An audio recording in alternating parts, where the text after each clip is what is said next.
your solution to a lot of problems generally seems to be to just spend money on it. Like, oh, you have this problem? Well, just do this thing that costs money instead.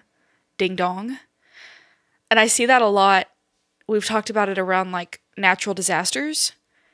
I know you've said that some places in the world, people just shouldn't live there. Like, I know you've talked about that in reference to Louisiana. Just like, well, there's always hurricanes and there's always problems and people always have to be evacuated and lose their homes, so people just shouldn't live there.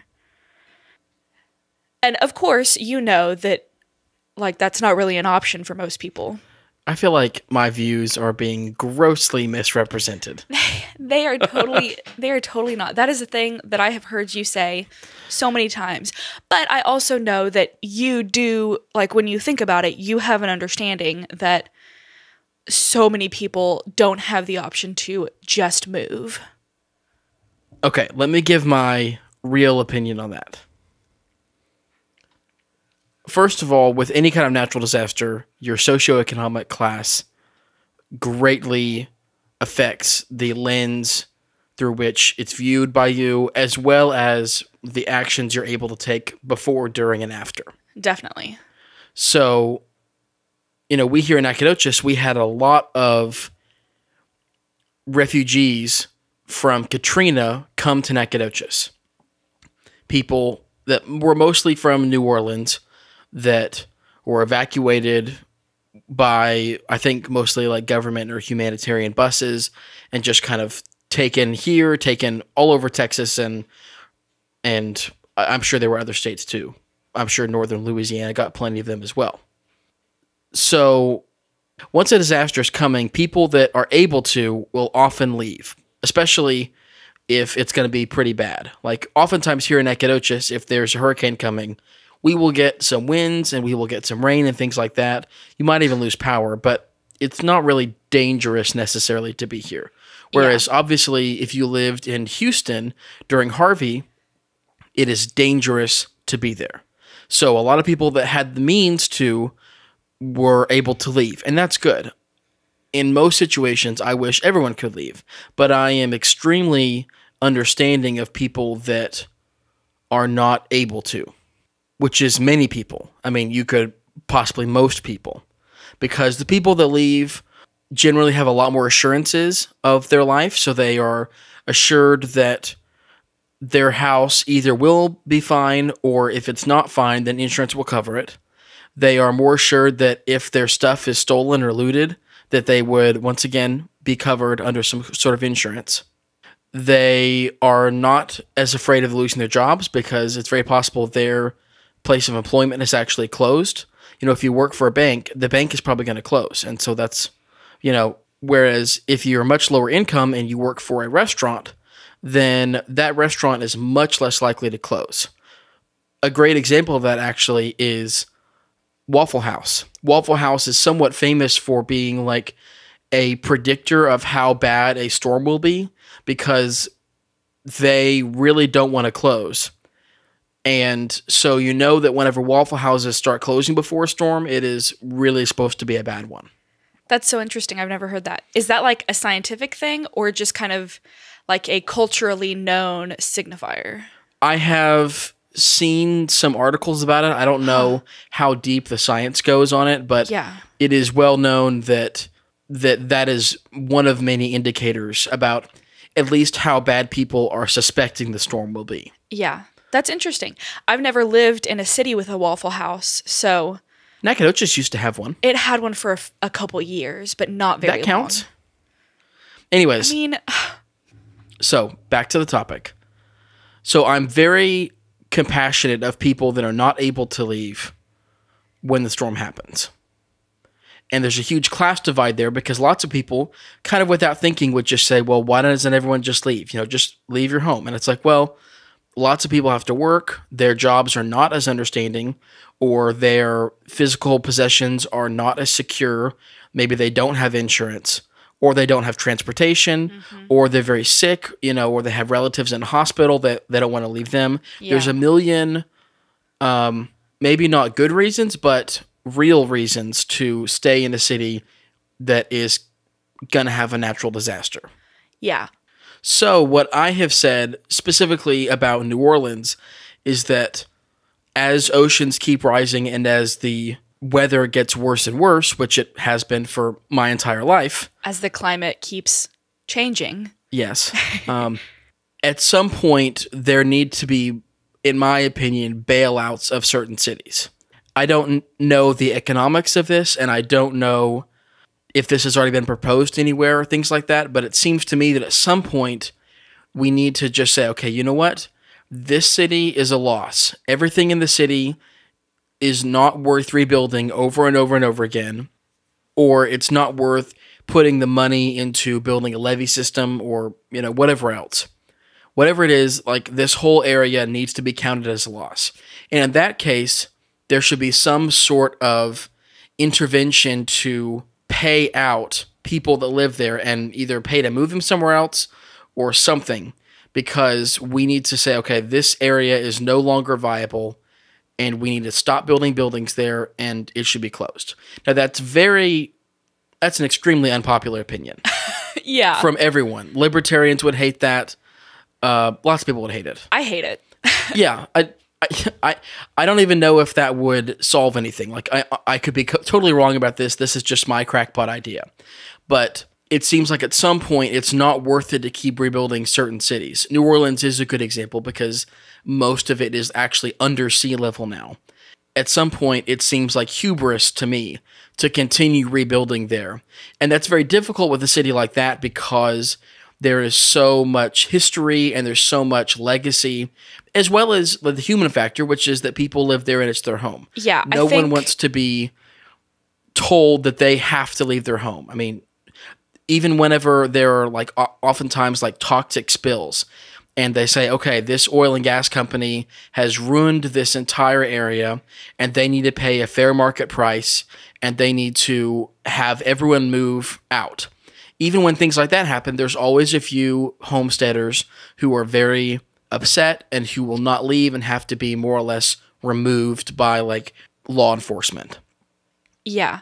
I think if we were talking about this idea with Beaumont, I wouldn't have any sort of problem with it. I'd be like, yes, fine, close Beaumont. Yeah, people in Beaumont, I mean, they don't matter as much, and their opinions about Beaumont don't matter. Of course they matter. They matter just as much as the citizens of New Orleans.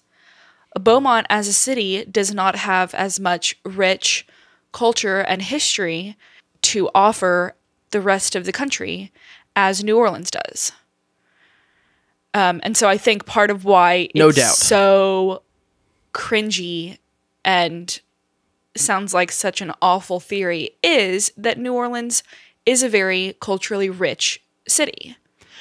No doubt. And just to reiterate one more time, I don't even know that this would work. But it just, I think that the crux of the idea is that we need people to be in places where we can keep them safe. And if people habitually live in a place where they can't be kept safe, we need to provide a way for them to leave that place. Because we can't just say, okay, the whole thing's a loss. And I mean, we could, but I don't think it would be very good to say that the whole city's a loss. We're going to tear down the levees. We're not doing any flood control there, nothing. And then also not at least provide places for those people to move. Once again, especially the people that have a lot of investments there or have a lot of rich cultural ties there, or just places where their families lived. I mean, lots of people inherit houses from their parents. Yeah. And so that's going to suck for them no matter what. But we need to figure out a way to take care of the economics so that they are able to be in a place that's more safe. Because right now, people die every time there's a hurricane, and that's very sad. And this applies to not just hurricanes, but really any kind of natural disaster. I mean, some are more predictable than others, but I think anywhere that it is clear that nature doesn't want us to be in that spot, we shouldn't be there. Unless there are really good reasons to. Yeah. We talk about it in hurricanes because that's what we are most familiar with here. Right. That's really the only kind of natural disaster that we get that we are affected by at all in Nacogdoches. Yeah. Well, we have some tornadoes. And tornadoes are a great example of something that I wouldn't apply that to. Like, there is kind of Tornado Alley. And even Tornado Alley moves from year to year, kind of where they place it. But, I mean, we can't say, okay, this third of the country we can't live in. It's mostly just with things like cities that are under sea level, it seems very obvious that it's like, this is literally like if we left it alone, this whole thing would be a big soup bowl.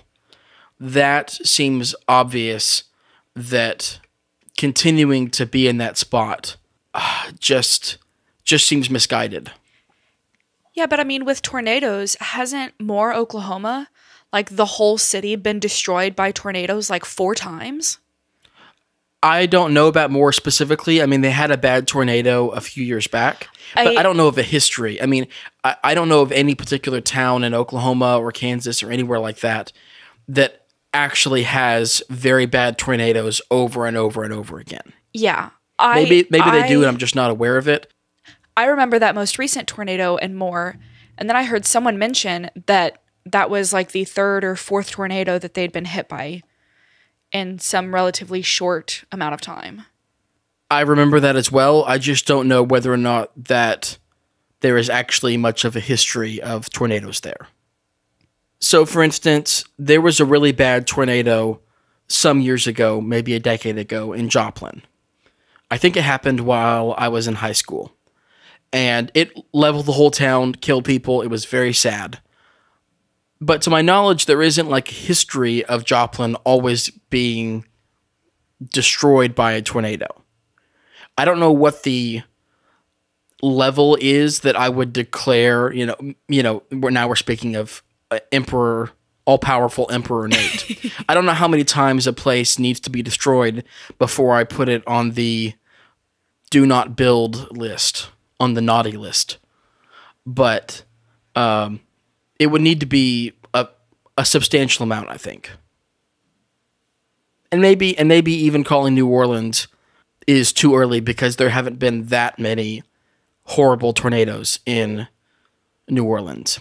But companies do this all the time. For instance, after Katrina, Six Flags looked at the damage to their park and they just said nope. And they just closed it. I mean, it's still there in ruins. They didn't even bother to take it down. It's just sitting there, which is probably bad. But, for them, they were not confident enough that there would be enough money in it to rebuild it. And more importantly, that it wouldn't just be flooded again. Yeah. I don't know. It's an interesting idea. I'd be interested to see like hypothetical analytics on what kind of impact that would have. Because as it is now, whenever one of these disasters is approaching, there's an outcry from the local leadership begging for people to leave. Mm-hmm. And then you just have this like mass exodus all at once in panic that isn't good for any of the surrounding economies. If you are going to ask people to leave before a disaster like that is approaching, you have to offer incentives both to the citizens of whatever city that is, as well as to the surrounding communities that you are asking people to move to, because no city is looking for more lower income people to move to their city. Correct. Which is unfortunate. And so yeah, the economic where problem, do all of those incentives come from? Yeah, the economic problem is really pretty central to it. Because of course, here in East Texas, we live around a lot of people that are very concerned about taxes and very concerned about big government spending, which is a valid concern. But in my mind, right now, the status quo is we are already spending money. I mean, there's a lot of federal money that has now poured into Texas after Harvey. Just like there was federal money that poured into the East Coast after Sandy Hook, just like there was to New Orleans after Katrina. So as of right now, we already spend a lot of money, and I would be curious to see is what if we actually preemptively spent that disaster fund on essentially reducing future payouts? if it's anything like medicine, then preventative care would be much more effective and efficient than waiting until it's already too late and we're trying to rebuild. That's a good way to think about it. That's a really good comparison. Preventative care and medicine. So that is my crackpot opinion about hurricanes. But I just want to go back to the beginning one more time. Once a hurricane is already there, I am extremely compassionate for people that are not able to leave immediately. Most of the stuff that I'm talking about is like before there's a storm, before there is even a forecast for a storm. It's like completely preventative stuff. That wasn't even planned. It wasn't. Shelby just likes to start fights. That is not. And I guess this one just happened to be on tape. on tape. That is so wildly untrue. Well, anyways, I guess we'll start the podcast.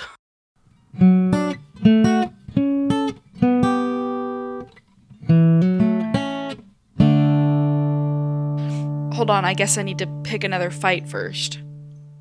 No, we can just have a nice podcast. Okay. A nice, positive podcast full of the highlights of our week. Sure. So, we are still in our borrowed house from the dogs that we're sitting. Which we are currently surrounded by. Yes, they're like pack hunting us right now. I've got one at my feet on my left side, and if I look on my right, on the floor there is a teeny little dog sleeping on a pillow, and on the couch there's another small dog also sleeping on a pillow. Yeah. Actually matching pillows. It's pretty cute. If they were next to each other, it would be really cute because one is all black from our perspective and one is all white. So it'd be like a little yin and yang. A little yin yang. Aw. Is it yin or ying? It's yin yang. Is that Y-E-N or Y-I-N? I think Y-I-N. I don't know. I've never thought about it. Yeah, Y-I-N Y-A-N-G. I think I said it wrong. Yang. Either way. Did you? I think so. I thought you said it right. Okay, whatever. I say a lot of things wrong. Yes. So, back on track. Third base. We are staying in the house, and Shelby and I have thought about buying our own house. Up until now, we've always lived in apartments, or at least since we've been adults on our own. So one of my biggest fears is that I would buy a house and then I would end up regretting it because I hadn't properly prioritized like what features I did and didn't want. Like there are a lot of things that sound good in practice, but then you actually live with it for a while and either it doesn't matter or worst case scenario, it's more annoying than it's worth. What would that be? I can think of like a pool. Like a pool is a good example. I feel like a pool you could either just end up not really using or not using and hate having to maintain it.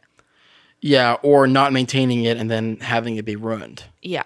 Luckily, that's not a thing we want, but... Right. Yeah, a pool is a great example of a feature like that you would possibly even buy a house, partially because it has a pool. Yeah. And then just never use it. Kind of like a boat. A boat is a lot like that. Like that old phrase, the two best days in any boat owner's life are the day they buy it and the day they sell it. Like everyone thinks they're going to use a boat way more than they actually have time to use it. Huh. We should just buy a boat. That sounds like a good idea. No. But pools are definitely the same way. Yeah, I think RVs are the same way too, frankly. Lots of people buy RVs and then use it twice a year. Yeah. And frankly, you can rent one for not that much money and you might be better off just renting one. Yeah. I'm not as worried about getting into a house that has a feature that I don't use as often. I mean, that's a bummer depending on what it cost. But I definitely don't want to get into a house and then realize that the thing I thought was going to be a feature is actually like a huge annoyance. It's not a feature, it's a bug. Yeah. I think my fear, well, not as much my fear as much as my want. I'll say it differently. I think my biggest want is that I want to be able to buy a house, and I also want to have the money to make the house exactly what I want, but like all at once. I'm fine living in an apartment where literally nothing is the way I want. That's okay, because I'm not going to be there for very long. And you recognize that the situation can't change. Exactly. It is completely out of my control. Right. But if I own my home and might like legally have the ability to make the changes I want. Once you own it, you could do whatever you want. I could do whatever I want. And I would know that. I would know that I technically could remodel the kitchen. Yes, except that I don't actually have the funds to. And I think that would really aggravate me. Yeah. Especially if it's something that I really don't like. Yeah, I think kitchens and bathrooms are classic areas where, like many other people, you and I really appreciate a quality bathroom or a quality kitchen. A bathroom is the thing that I care about the most. If a house has a bad bathroom, it's dead to you. That's a really big challenge for me. The bathroom at our last house was miserable. It was such a horrible bathroom. Yeah. So since we are getting to kind of step into someone else's house, and they've already bought the house, they've already decorated it, they've already furnished it. It's all reasonably nice and... Yeah, it's a nice house. And somewhat thoughtfully designed. Right. So we can just kind of step in and try it. I mean, we're here for 3 weeks, which is a pretty substantial amount of time to really get a feel for the house. And I just thought it'd be interesting to talk about some features that we kind of are surprised that we liked, or things we don't like, or, you know, things that don't matter. So to do this, I thought we would just kind of start with the outside and work our way in. This neighborhood on North Reggae is very old and very kind of eclectic. There's lots of different kinds of houses in the neighborhood. And to me, one of the biggest features that they all have is that the house is extremely far away from the street. All of the driveways are very long. Many of them are more than 100 feet from the street. Personally, I don't care for that at all. See, I like it. It can kind of give a grandiose look to the house, depending on the architecture. But if I'm going to have a big yard area, I would much rather have it be in the back, because that's where like your kids play. That's where you can have barbecues. That's where you can have, you know, tables and chairs and loungy areas. A big area in the front, I mean, that doesn't get you anything. Well, but see, most of these do also have a big area in the back. Yeah. I mean, I think the only reason that I like a large front yard is because that puts you further away from the road. You're going to have way less road noise. Now, where we are in this neighborhood, and most of the places in this neighborhood, you get very little road noise. Right. This is one of the nicest neighborhoods. Yeah, it's very quiet. In town, it's very quiet. Most of the streets are cul-de-sac streets, so you're not really getting any through traffic. Yeah, they don't really go anywhere. Yeah, so that's not too much of a problem here, but in a lot of neighborhoods it is. Yeah.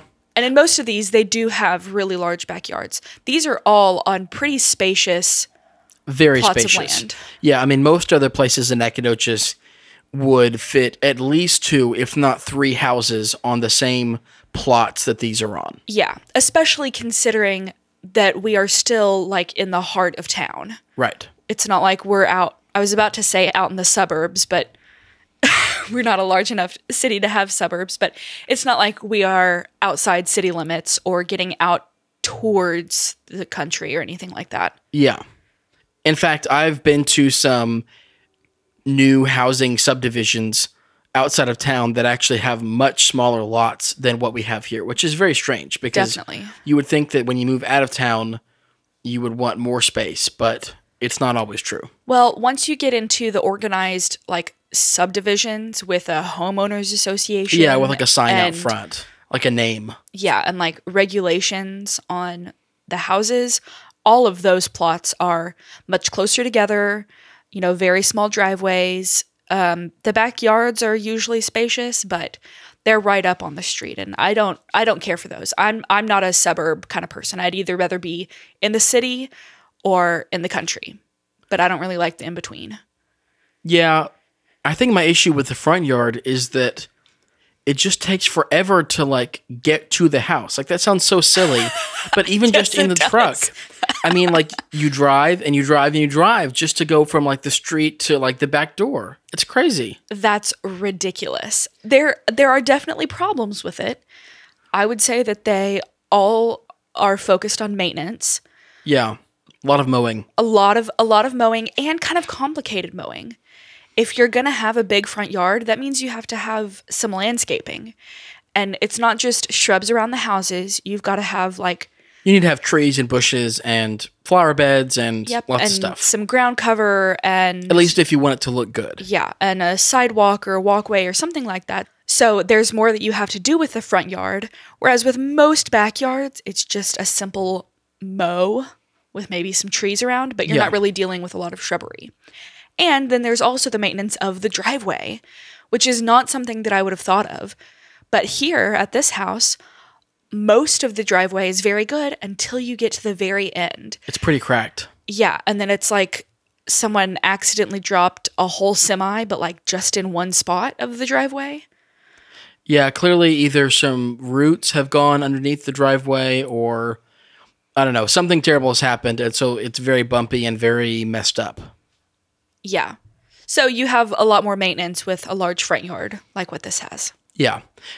For me, the front yard is what you present to other people, and so I don't care about that as much. So I want enough front yard to make the house look balanced, but no extra. I want all of my extra land in the back. I understand that. So the garage has been enclosed into a mother-in-law suite, which is fine. I mean, they have a carport. It's kind of too small for our truck, so we just park in the driveway. Well, it's mostly too small because they have their other car in there. If there wasn't another car, we could fit fine. Yeah, but it's supposed to be a two-car carport. Yes, and so it's two not cars really, as long as one of them is in a monster. As long as they're both cars. Yeah, sedans, not anything else. Because even if we had like an SUV, it wouldn't fit in there very well. It absolutely would. That's what their other car is. It's too tight, though. It's definitely not. It's too tight. Anyways, I don't really care about a garage as much. It's fine. I don't know. I don't care as long as I'm close enough to a door. Yeah. So the outside's fine. The backyard is fenced off, but only partially. So it creates kind of this weird, like 2 layers of yard, which I really dislike. But that's fixable. I mean, you could fence the whole yard with no problem. Yeah. Well, because they have dogs, they have made a smaller enclosure so that the dogs can be outside without running free through the neighborhood, but while also avoiding the expense of fencing in the rest of it.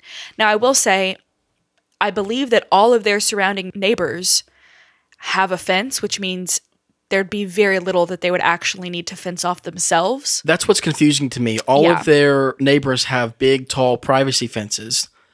And so all they would need to do is just kind of, fence off the ends of the house and make a gate, which wouldn't be crazy expensive. I'm not saying it's free. It's not. But it's not like you'd have to build the whole fence yourself. Yeah. So I don't mind what they've done. I think it's a good solution to avoiding an expense. If it were a bigger expense than it would actually be here. Yeah.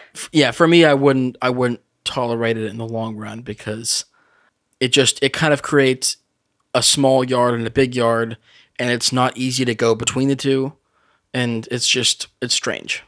I will say the privacy fencing around it is super important to me. Like, I want my backyard to be mine. I want it to be seen by me alone. That'd be important to me. Yeah. I always wanted that at my house growing up. We had privacy fencing on like the outside of our yard, the part that faced the street, but our neighbors all just had wire fences. So there was no privacy fence between us and our neighbors, just us in the street. No, thank you. Which little, I guess, 11-year-old Shelby really wanted something else. She was very concerned about the privacy of her backyard. I was a weird kid. It's fine. The inside of the house isn't really decorated in a way that I would prefer, but ultimately that doesn't really matter very much because that's all cosmetic. It's what you put into it.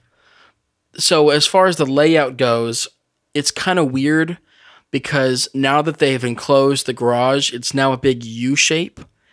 And so, once again, this sounds ridiculous. Walking from the back door all the way to like the very back of the master bathroom, it's like a minute walk. I mean, it's a big house, and I get it, but just the way that it's all linear, and you have to walk like through a bunch of furniture and around a bunch of corners and through hallways, it's way too big. I will say it's not a huge house by any means. Like, this is maybe a little bit bigger than a house that we would buy, but it's pretty close to something that we would buy. No, it's too big. I'm going to look up the square footage. It is bigger, but it's not monstrous. It's nothing outrageous. So it looks like it is 2,500 square feet. Okay, yeah, that's pretty big. That's large. And honestly, I wouldn't be surprised if that is not including the garage. Well, maybe that's included already. I don't know. Either way, 2,500 square feet is huge. I mean, our current kind of townhouse apartment thing is about 1,000 square feet, and it's almost as big as I'd like. I can't imagine buying a house that was really over 1,500 square feet. Oh gosh, no. Because all we really want is just the usual areas, one extra bedroom, and then an office to record podcasts and edit photos and things like that. So this house is much bigger than I'd want. Yeah. But I do agree, the layout is kind of odd. In the living spaces, it's generally designed to be pretty open. We are in the dining room, and there's kind of a half wall between us and the living room and kitchen. But beside that, the rest of it is very open. They haven't really designed their furniture in a very open way. No. Particularly between the walk from like the kitchen to the front door or the bedrooms or anything like that. You kind of have to maneuver around coffee tables and ottomans and chairs and couches and yeah. But other than that, I really like the layout here. They've got a ton of big windows, which I love, especially a lot of windows in the backyard. Windows on the front, I don't care that much about because, again, privacy. But all the big windows in the living room going into the backyard are lovely. Yeah, it's difficult because I love windows all the time, except whenever I'm watching TV. Then I want everything to be as dark as possible. Yes, but that's why they make curtains. Yeah, I know, but curtains and stuff like that, I mean, they never seem to work that well. Like, they never actually block all the light. I want it, like, pitch black. So it sounds to me like we need a fourth bedroom to We need a basement. Nate's personal movie theater. No. The kitchen is kind of a strange, maybe one of the stranger parts of the house. But once again, a lot of it could be fixed. In my opinion, they don't have their layout set up very well. Like, they have their glasses kind of in a strange place from where you would think. They have their silverware in a strange place. Like, none of it flows together very well. But once again, that is just how they have it set up. It could be changed. The silverware is in a strange place. The glasses are in the perfect place. They're right next to the fridge. Where else would you want your glasses? And they have their mugs right next to the coffee. I would have it by the sink. Because that's where I get water from, is from the sink. I do agree that their kitchen is arranged a little bit strangely. I think the biggest problem is just that they have a lot of the same kind of kitchen tools, which is generally something that we don't have. We have, I think, 3 pots, each of very different size. And we have, I think, 3 skillets, again, all of each very different size. And that's kind of the end of our stovetop cookware. And here they've got like 13 pots, and you can only have so many different sizes of pots. Yeah. And so because of that, It's kind of stuffed. it's very stuffed, but also they don't have any actual like food storage pantry space in the kitchen. Yeah, that's a big bummer. Yeah, and so that has been moved to what I would call the mudroom. They have a few different like pantry spots as well as a bunch of their larger cookware, like crock pots and griddles. And their washer and dryer. And their half bath. So that's a really tight and crowded area. Yeah, it's and that's very claustrophobic. That's something that's really should only have the washer and dryer. Yeah, so that's a big takeaway for me is that the washer and dryer is very far away from all of the bedrooms, which I have come to really dislike because you have to walk across the whole house. And this is compounded by the fact that it's very difficult to actually get through the house, especially if you're carrying a laundry basket. And this is something that I feel like we've experienced at our apartment. Our washer and dryer are downstairs and our bedroom is upstairs. So it is incredible and embarrassing how often laundry is done and will just sit in the dryer because I'm just too lazy to get it out of the dryer and haul it upstairs and then deal with it. So I think we've both learned that we would really like a washer and dryer that is closer to the bedroom, which I think in most houses isn't that difficult, especially in smaller apartments where there's only so much space something could be. My favorite childhood home was in Oklahoma, and I liked the layout overall, kind of. It was fine.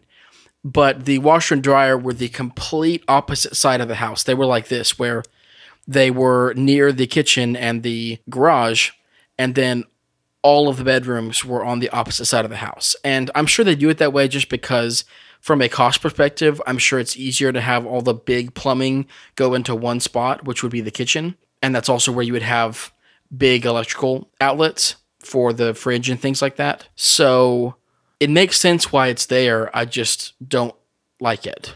That's how it was at my house. Our washer and dryer was in the garage, which was at the opposite end from the bedrooms. And again, I think that's totally reasonable. Like, who wants to waste valuable square footage space inside their home for a washer and dryer? Nobody. Stick it out in the garage. Nobody cares what's in the garage. So I think that that's fine. I personally would rather take up the space and have it closer, especially if you have a larger home. Like, my home growing up was not super big. I don't know where it would have gone in the house that would have made any sense at all. But here, there's a ton of space. It could go anywhere. Yeah, too much space. It is too much space. So looking forward to the possible house that we would buy, I definitely want to look at the kitchen and really like think about, okay, where would all the things that we have, where would they actually go? Like, is there enough space? Is there a good pantry spot that's in the kitchen so that we're not having to walk back and forth? I would definitely want to pay more attention to the windows. The front door opens up into a very narrow hallway, and I know that makes it kind of feel very tight, even though the house is big. So it'd be way better if they tore down that wall to the left of it, because it's in the main living area, and it could look really impressive, like when you walked in and you would see like the whole house. But as of right now, you just see a really small enclosed area. Yeah, I mean, I would definitely tear down this dining room wall and that wall by the front door, like you mentioned. Now, I'm sure that some of these walls must be structural. Yeah, load bearing. Well, we can just put an I-beam in. Everyone loves that. Oh, yeah, everyone loves that.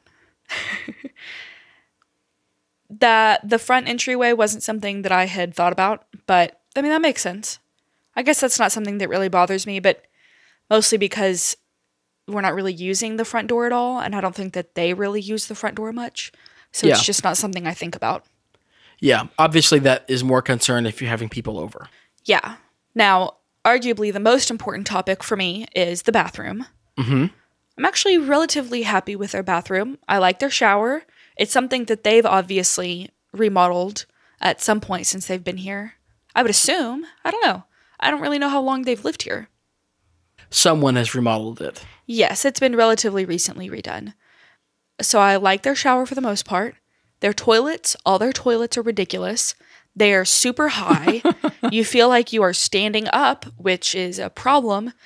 Even with our squatty potty, it's then just at a normal level. Yeah, they're really high. And a big thing for me is that if one of you is sitting on the toilet and the other person is trying to get in or out of the shower, it is completely blocked. Yeah, no, that's impossible. The bathroom is not big enough, in my opinion. I would agree. The shower's pretty nice. It's tile from floor to ceiling with a glass front and a glass door.